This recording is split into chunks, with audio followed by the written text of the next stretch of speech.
jack. Ow! It's not funny. I was a wrestler. Back in college, I went to the ring. Women screamed. Children fainted. Strong men turned white. I forgot my trunks. My dad was a wrestler. He was wrestling on a ship when he was in the Navy. He had 6 meals. 3 going down, 3 coming up. He was hanging over the side. Captain said, "What's the matter? You weak?" He said, "What do you mean weak? I'm throwing as far as the rest of them." Somebody had a really strong stomach, though, because they said, "Heave up the anchor."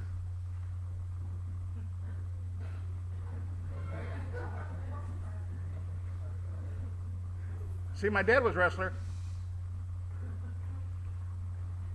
I had this client that had been in a very bad accident, and he was having a hard time socially.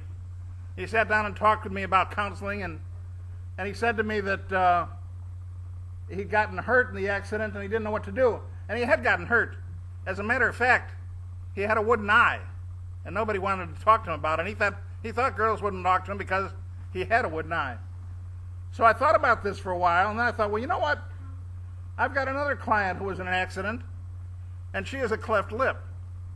So I said to him, "Listen, would you like to meet her and you guys could talk together?" And he said, "Yeah, I'd like that." I said, "Well, now do me a favor. She doesn't want anybody to mention her cleft lip. She's very, very worried about it. So if you promise to be quiet and just talk to her, that'd be fine." He said, "Yeah, I'd like that." So I arranged for her and him to get together, and they sat around talking in the office. So I listened, and it was going very well. They seemed to like each other. They were getting along together. And I heard him say to her, "Listen, I like you.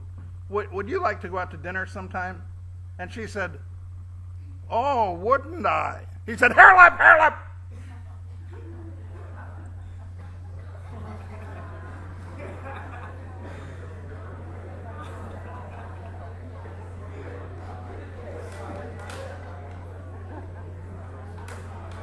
Go home and ask Mom about it. Let her explain it to you.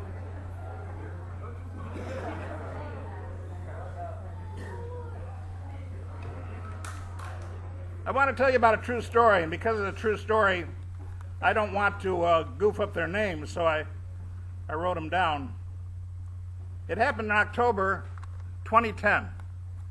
Jim O'Neill, a relatively elderly man by your standard, by my standard, pretty young, but relatively an older man, was flying his Cessna. He was just out having a good time. He went into his plane, and he started taking it out and flying it around. And all of a sudden, he couldn't see. Suddenly, he just couldn't see. He couldn't see the instrument panel. He couldn't see outside the plane. He just couldn't see. He had a stroke. And he'd suddenly gone immediately blind. So he called into the RAF. He was going to Glasgow, Scotland. He called into the RAF and said, "Listen, I don't know what to do. I can't see. I'm blind. All of a sudden, I don't know how I'm going to land this plane." Well, it just so happened that in the tower was a man called Paul Gerard, who was the wing commander of the flight school that they were running. And so Paul took over the controls and said, "Jim, I want you to listen very carefully to me. I'm going to help you land this plane, and you're going to be fine." When Jim heard the voice, he suddenly felt comforted. So he started to listen. And what Paul did was watch on the monitor and guide Jim as to how to drive. Need to go a little bit left, Jim. A little bit over to the left. Now straighten the wings out.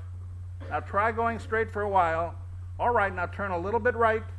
Now come a little bit down. Go down about 10,000 feet if you can feel that. If you can't feel it, then go down as far as you can. I'll tell you where you are. And I'll keep guiding you until you get there. Well, to make a long story short, he finally guided him over to the airport. And Jim said, I think I'm here. What should I do now? I want you to cut your engine back, cut down one engine just a little bit. I want you to cut them down slowly. I want you to let the plane come down. Now, if it needs tilting, I'll tell you where to turn. I'll tell you how to guide it. I'll tell you what to do. As it came down a little bit more, and finally Paul said, we're almost there, Paul. Now, the first time they came, couldn't do it. Paul said, pull up. Let's go around again. They had to go around 8 times because poor Jim couldn't see anything, and he was scared to death. But Paul finally said in the last time, all right, we're doing very well here. Cut down the engine, turn a little to the left, now turn the plane a little bit to the right, cut down a little bit more on the engine, and finally Paul said, Jim, I think it's safe to land. And Jim cut the engines. The plane landed as if it was beautiful and as Jim could see, and the plane just rested. And then the paramedics came and picked Jim up, and he turned out to be okay after a while. Now, we listen to a lot of voices. Whether you like it or not, you're on a flight. You're on a journey just like Jim was, where you're in the sky. And where you're going, I'm not sure. Where I'm going, I'm not sure, until I take time to examine who I am and where I'm going and how healthy I am at the time. Let me talk to you about another voice. It just so happened that this man was a motivational speaker. He was a great speaker. People really enjoyed listening to him. And he had a crowd that was following him wherever he went. And he held these weekend seminars. So on this particular weekend seminar, he charged $10,000 from Friday to Monday. And they paid it. And he explained that he would motivate them, help them get better in their business, and if they'd work hard for him, he'd see to it that they were successful, and he'd be their mentor if they needed it. So they were willing to listen to what he had to say.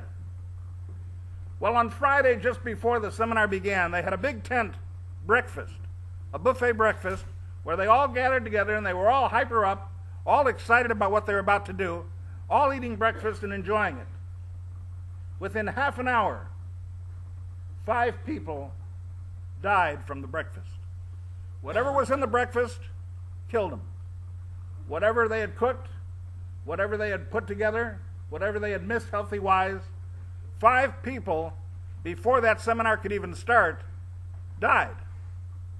Why? Because these people listened to the voice, gave the voice $10,000, and decided somehow that voice would be enough. I'm going to tell you 2 things today. Number 1, you need to be careful to the voice you listen to. You need to pick the voices that you are listening to. All of you are listening to somebody. All of you are listening to friends, neighbors, parents, kids, who knows who. You need to think about who you're making a mentor in your life. And you need to ask yourself, if I ate breakfast from this guy, or if I was flying this plane, would his voice or her voice comfort me or not? There are plenty of voices out there that are going to tell you, hey, I'll make you rich. Now, I say this carefully. I get about 6 calls from all over the world from people trying to sell me their stock. Dr. Johnson, we're going to make you rich. I promise you, if you put your money into this, you're going to be surprised. We're going to make this movie, Dr. Johnson, and if you'll take your money and put it into this movie, we're going to make you rich. We promise. I get at least 6 of those calls. You can bet that I've got identification on my phone now, and I don't answer it half the time. Somebody calls me from Tucson, my first question is, so now who do I know from Tucson? Because I don't want to sit there and listen to all this garbage about sales. Most people want your money. Most people don't care about you. And that's a problem. You need to think about who you're talking to and what their intention is, what they want out of you, what they think they can get. Obviously, Mr. Gerard was willing to help Jim because he needed help. Paul didn't ask for any money from Jim. He said, Jim, I'm going to guide you. I'm going to get you down safe. And that's all Paul cared about. This motivation speaker, he wanted money from everybody. He didn't care whether he poisoned them or not. Didn't take enough time to see if they were healthy. There are thousands of voices that you're going to hear every day that are like that.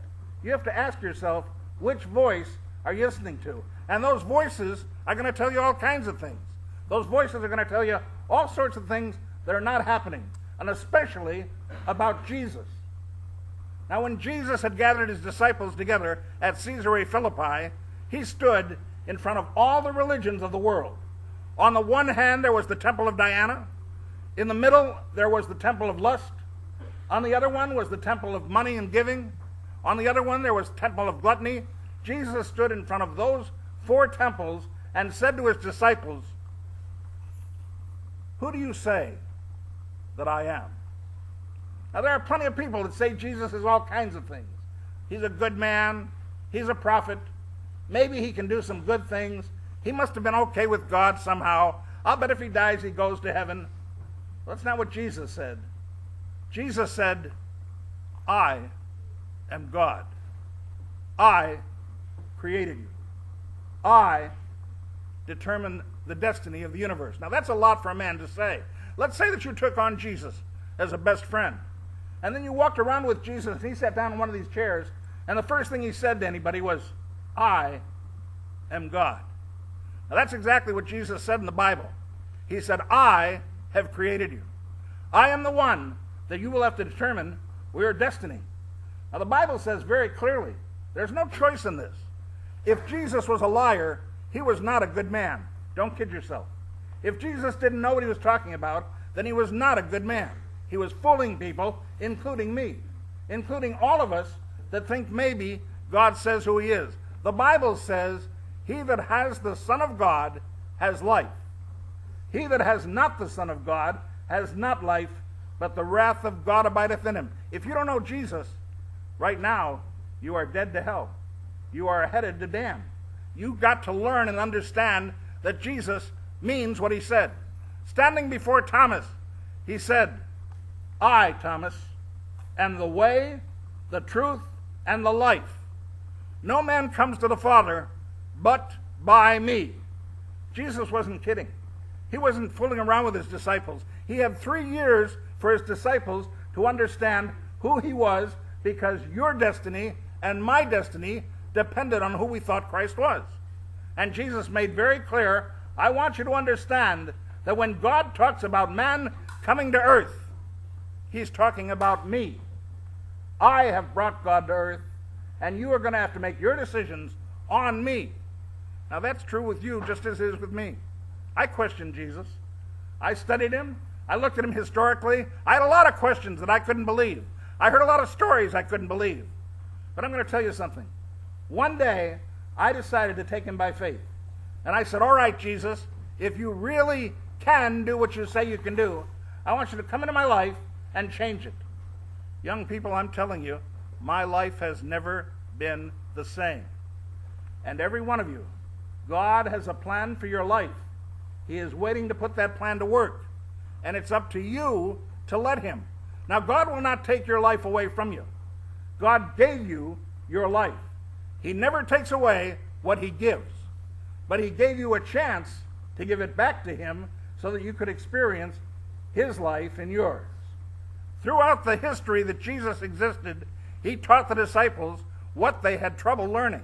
He walked on water. He turned water into wine. He changed a lady that had a hemorrhage of blooding for 12 years, healed her. He brought the blind so that they could see.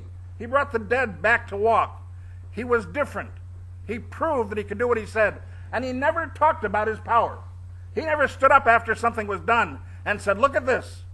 I told you I was who I claimed to be, because what he did worked. Because what he said he could do. You need to let God do that. You need to let God change your life. Now, you don't have to. You don't have to give your life back to God. You can keep it all you want, but you'll have to answer for it. Let me tell you something. I was in an accident that almost killed me. I didn't have any power to bring myself back to life. I didn't have any power to create some kind of miracle. God loved me enough to keep me going. I couldn't say to you, bring me a blind person and I'll help him see. I couldn't say to you, bring me somebody that limps and I'll help him so that he can walk. I couldn't say to you, have this guy come to me and I'll be able to heal him. I can't heal. I can't create miracles. I'm not good enough to be able to do those things. But Jesus changed my life. And he wants to change yours. He hadn't born you just for no reason. He had you born so that you could carry out his purpose in his life for your sake, for the sake of the person sitting next to you, for the chance to be somebody that can save the world and change it. That's why Jesus said, I am the way, the truth, and the life. No man comes to the Father but by me. Without the way there is no going. Without the truth there is no knowing. Without the life there is no living. And if you don't have the life in you, you don't know what it means to live. You are not the body you carry around. You and I both know that you are inside and I can't see you. I don't know what you're like. I don't know how insecure you are. I don't know what kind of fears you've got. I don't know what kind of problems you face. But I know this. Inside here where I cannot see you, Christ wants to make you live and take care of you. Trust in the Lord with all thine heart. Lean not unto thine own understanding. In all thy ways acknowledge him, and he shall direct thy path. You need guidance. You need help. I need guidance. I need help. I yield to the Christ that loves me and the Christ that has taken care of me. When Jim had the stroke, that plane that he was in could have crashed if it were not for the voice of Paul Gerard, who said, all right, cut the engine. I think it's safe for you to land. Ladies and gentlemen, boys and girls, faculty, all of you, you have a chance to experience destiny. You and I without Christ are blind. We don't know why we were born. Give Christ the opportunity to know which direction you're going. And then, when you die, you will hear Jesus say to you, if you've listened to his voice, all right, it's safe for you to land. God bless you.